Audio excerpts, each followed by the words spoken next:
my privilege to sit down with Jason Herrick today. He is a candidate for Amarillo mayor. The election's coming up on May 3rd. It was our opportunity to sit down and introduce him to you, get to know the candidate and some of the plans that he has for Amarillo. Jason, first of all, thanks for being here. Thanks for the opportunity. All right, so I'm interested in kind of learning more about what prompted this. What made you say, hey, I'm tired of sitting on the sidelines, I want to get in? Yeah, I've lived in Amarillo most of my life, so this is home. I love the people here. I love this community. And really ever since we came back from college and we started working in our business here, tried to get involved in the community and done various things, but I just feel like this is a point in time where I'm a point in my life where I feel like I really want to do things that make an impact. We've had the chance to do some great projects over the years, maybe working on downtown Amarillo or working on the Texas Tech Vet School, but this seems like the opportunity and the right calling to go in and really try to make a difference for our community. Let's talk a little bit about your background. Just kind of spend some time about your history here in Amarillo and what you do. Yeah, I grew up here, went to Amarillo High, and then went to Texas A&M and got an industrial engineering degree and worked overseas in some other places, but had the chance to come back and work in our family business, which is Pantera Energy Company. So we're an oil and gas company that's based here in Amarillo, and we've got 54 fantastic employees, and we operate wells really all over the Texas Panhandle and Oklahoma Panhandle and up into Kansas. So we've been able to do that business and grow it from when I started. And we've done other businesses along the way. I've done some chemical service businesses. We've done agricultural feed products. And what I've found in all of that is the key to really having great success, I think, in business and in our community is to be able to hire really good people. You got to trust them to go do good work. And then our job is to get them the resources to be really successful. Hire the right people. Hire the right people. And then let them do the job. That's right. Okay.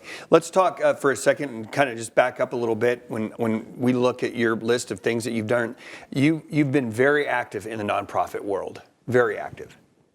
Yeah, that's been a key component. I probably started with a great example from my parents, but since we've moved back here in 2001, we've tried to do different things. And it's funny because it's kind of been a slow build, I guess, or just things have happened over time. But I started off just working on the board at the Discovery Center. And I did that because I'd worked as a summer intern there for 2 years when I was in high school, running the electric shows and dinosaur shows and things like that. So there's a chance to do that. And that just seems like it's led to more and more opportunities. I eventually got to get on the Amarillo Area Foundation, and those things have led to working on things like Center City and the Texas Tech Vet School. And so it's just been a slow build, but it's something that's been really important to me and our whole family to try to do things that we can really plug into the community. Let's drill down a little bit on the vet school and the work that it took to get that and what that means for our community of having that here. Such an incredible, impactful project, and it's one that started really about 2012 or 13. And we were working with some of the early ideas, and Texas Tech had presented the idea and was looking for some local leadership to really go drive that. And so I spent at least 2 sessions down in Austin, kind of on our own endeavor, our own dime, to go down there and try to keep that vet school alive in 2 different sessions and fight for what we thought was a really great project for Amarillo. And luckily, we were able to do that. And it was funny because it all kind of happened. We worked with Bob Duncan, who was the chancellor at Texas Tech at the time, and he gets a ton of credit for really carrying that ball. But you needed somebody here to kind of run that leadership team, and that's what he had asked me to do. And it's going to be really exciting because this year is going to be the year that they actually graduate their first class of vets. And so now you've got an incredible vet school. It makes us the only place in the nation that has a animal health, a human health, and a pharmaceutical health all on the same campus. So it just brings in amazing opportunities, plus the nearly 400 students that are going through that program now, and amazing research opportunities and all kinds of exciting things I think that are going on. And now it's made that whole area kind of a complex where you've got your med school and you've got residents that are working there, you've got the vet school going on. Really just an incredible economic impact for our community.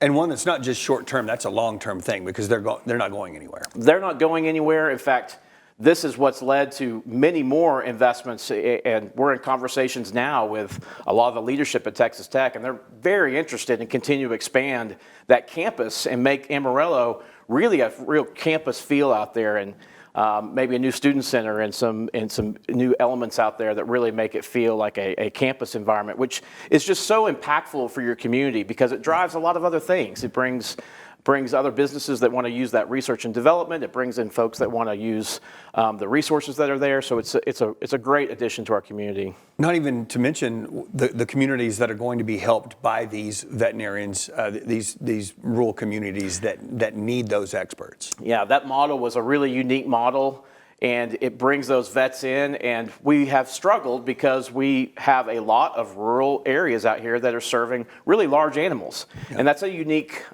different type of hospital treatment. So the Texas Tech Vet School brings in folks that are very in tune to the rural environments, and they're out there already working in clinics across our whole region. And that's what's going to be our supply of vets for this area, just like the health center is our supply of doctors for our region. It's really critical to having success in our region. And let's talk about the amount of people that worked on that project. Again, you said this was back in 2012.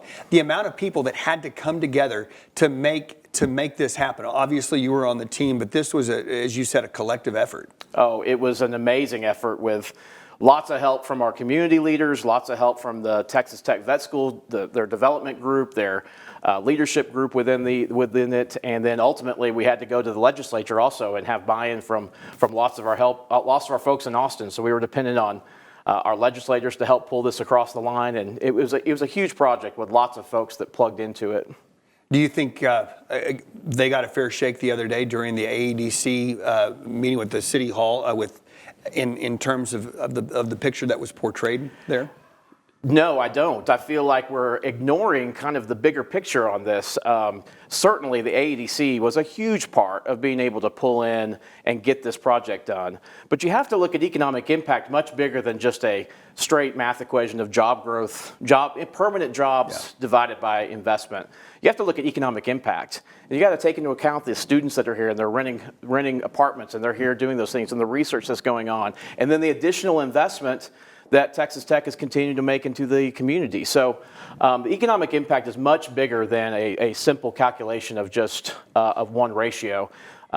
Economic impact has a lot of pieces, and the bigger part is to go out there and make an ecosystem that really makes sense.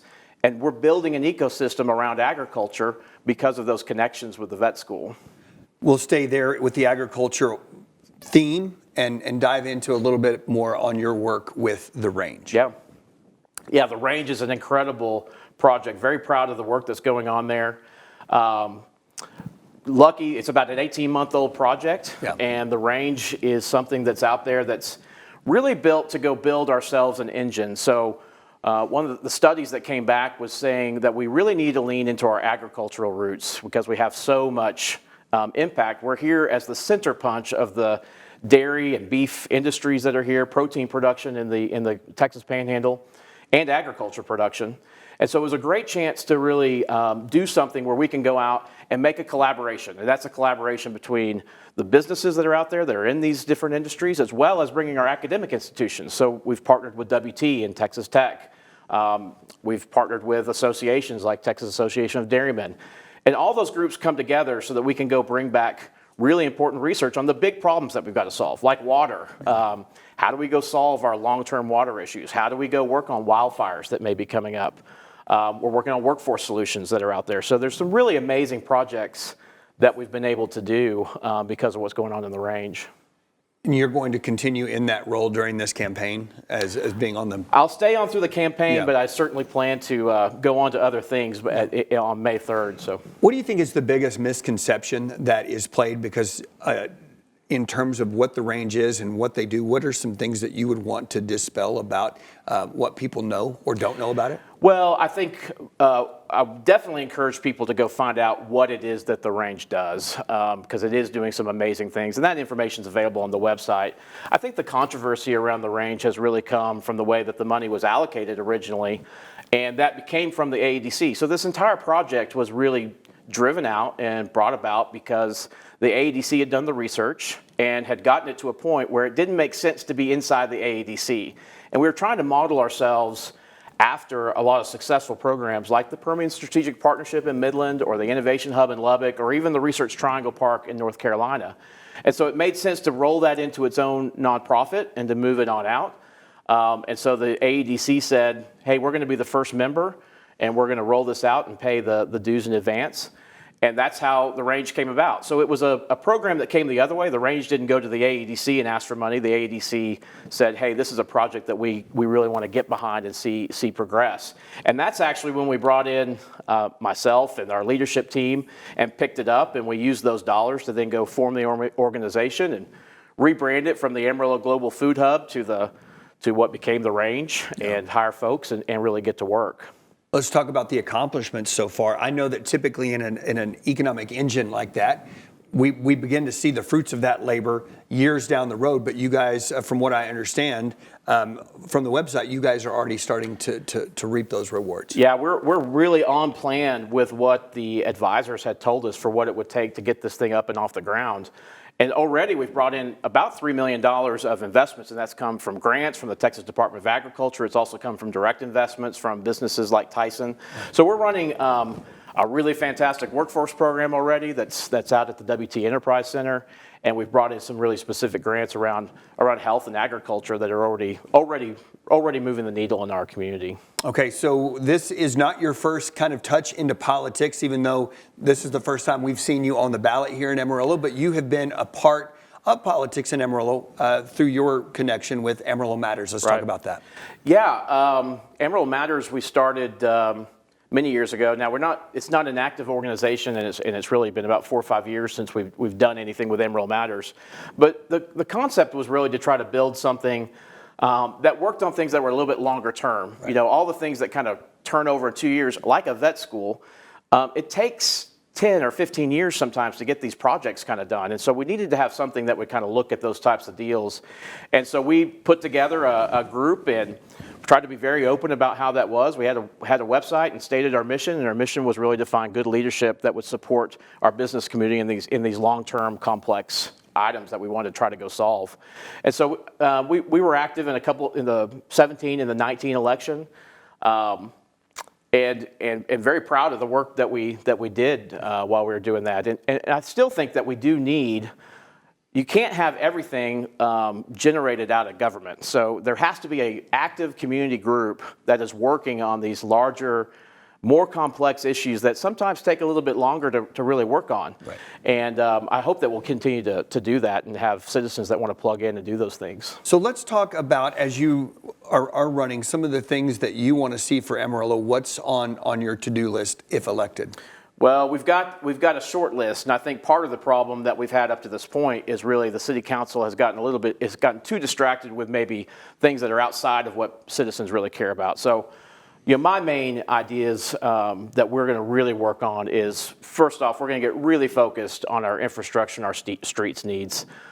We've got a situation here where we have ignored and not fully funded our street repair, and listen, we've got a situation now on water with our wastewater treatment plant that is really, really serious. And we have kicked the can down the road so far that we're under absolutely a total need to get after this. So within my first 120 days, we're going to have a comprehensive infrastructure that will present to the citizens, that'll prioritize, that will lay out what the costs are, and we'll start working a plan to go get those infrastructure needs taken care of. I honestly believe at the end of the day, people, that's what they really care about. That's what you're being elected to go do.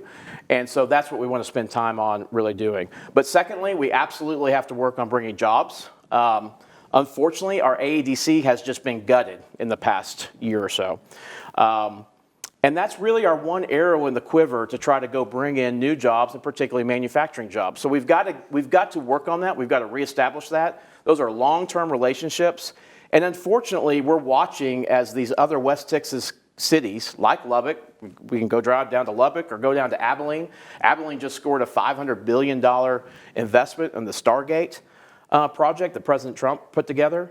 You know, those types of things are available, and unfortunately Amarillo has been sitting on the sideline, and we absolutely should be the hub for manufacturing, for transportation, and for agriculture at the end of the day. So we've got to get that reestablished, and we've got to be a place where it is easy to go get your building permits done. It's easy to come do business. And my goal would be when businesses or developers leave Amarillo, they're saying, this is the easiest place in the area that you can go do business. And we find that it's absolutely where we want to come back and do it again. Then the last thing we really got to focus on is making ourselves a center of healthcare excellence. I've had my own experience. My son has ulcerative colitis, so we have to have a specialist for GI. And what probably over Labor Day, he woke up, he was in extreme pain, and we had to do a emergency flight down to Dallas, the ambulance ride, the flight down there, 4 or 5 days at Children's Hospital. And all of that it should have been a routine removal here in town, but instead, because we don't have a pediatric GI specialist here. And we're really lacking a lot of specialists, both in pediatrics and adult care.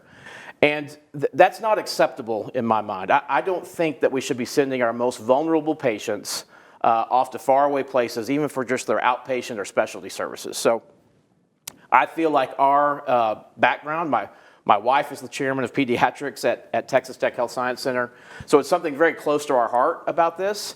And I really look forward to being able to put a collaboration together between Texas Tech Health Science Center, the VA hospital, our 2 for-profit hospitals, and be able to provide really excellent health care for our citizenry. Where do you feel that the current city council missed the mark in the past 2 years? So we got very distracted on doing things that take away from the time you should be spending on the things that people actually care about. So we went down the road and we fired a city manager. We fired an interim city manager. We had fights over the city charter amendments. We had fights over Prop A. We had fights over the 10 Commandments. Now we've had a complete gutting and removal of the ADC. And that's basically what we've been doing for the last 18 or 24 months. And in the meantime, we're watching a wastewater treatment facility completely go up in smoke. And so we've got to stop worrying about those things. And I honestly think one of the biggest jobs of the mayor is to control your agenda.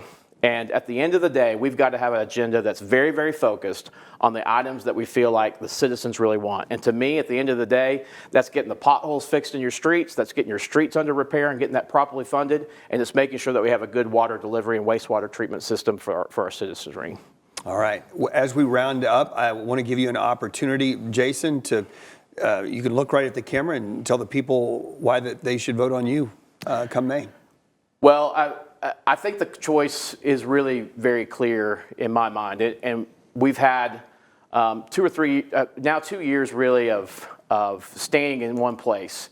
And I think it's just absolutely important that we take it serious, that we can't just keep doing that. We've got to make this a place that our kids want to come back and live, that our grandkids want to come back and live. And that means taking care of your business. That means taking care of our infrastructure needs. And we can't grow our city if we're dependent on these wastewater elements. I feel like we're at a point in time where we had a council that only went out there and decided that they could just find new ways to slice the same old pie. At the end of the day, we've got to make more pie. And we've got to be growing our city. We can't sustain where we're at. And so that takes focus, and that takes an element. I've been solving hard problems for our city for a long time, and I feel like this is a chance to really dive in and get ourselves back on the right track. If viewers want to know more about you, where can they go? So we've got a website set up that's herrickformayor.com. We're also on Facebook and Instagram and all those types of things. But yeah, we're excited. We're excited to do this campaign and excited for the work that's yet to be done here in Amarillo. All right. If you want to take part, heads up, April 3rd is the last day that you can register. And Election Day is on May 3rd. Jason Herrick, we appreciate you coming in, and we'll have more coverage on this as we continue to go through. We're interviewing all of the candidates, and we're going to be having those on multiple different platforms, so make sure that you stay tuned for that.